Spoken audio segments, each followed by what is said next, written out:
On January 3, 1992, three Los Angeles stations broadcasted a police pursuit on live television for the very first time. KCOP, KABC, and KNBC opted out of their regular programs to show helicopter coverage of police following 22-year-old Darren Stroh. Stroh had just murdered a man on the side of a California highway, according to the Los Angeles Times. KCOP was the first television station to pitch their regular program showing of Matlock and broadcast the car chase from their helicopter camera live. According to the Los Angeles Magazine article titled, "How High-Speed Car Chases Became a Citywide Pastime in Los Angeles," KCOP switched back to the Matlock program after showing the live police pursuit for a while. The station had multiple calls requesting the pursuit to be put back on air, and the article states that the ratings for the 1992 car chase were higher than the Matlock episode that day.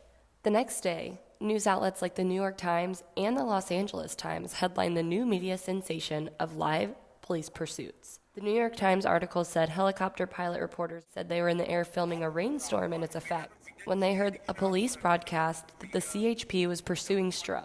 Fast forward to March of 1992, and the Los Angeles Times headlined that the police pursuits were the new trend. Their article said that since January, there were 4 police pursuits, each of which was covered by nearly every local television station in place of other news. The article said the news directors thought it made for, quote, a good show.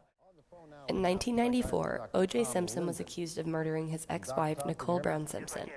Instead of turning himself into the police, Simpson found himself in a low-speed pursuit, which was broadcast on live television. The video of Simpson and his white Bronco is one of the most common live police pursuits to come to mind. The Los Angeles Magazine coverage said there was a change in the way pursuits were covered in 1998, after what was thought to be a police pursuit had ended in a standoff. The magazine said many news helicopters had a close-up camera shot of a man waving his gun around, which ended in suicide, broadcast on live television. News directors saw this as a, quote, wake-up call, and unanimously agreed to shoot less close-up shots than before. In an article published by the Chicago Tribune in 1999, Ken Kuwahara, a Los Angeles area police sergeant, said there was an average of 4 police pursuits broadcast over Los Angeles airways every month. The Los Angeles Magazine article stated that in 2001 there were 781 pursuits recorded in LA, which is more than any city in the United States.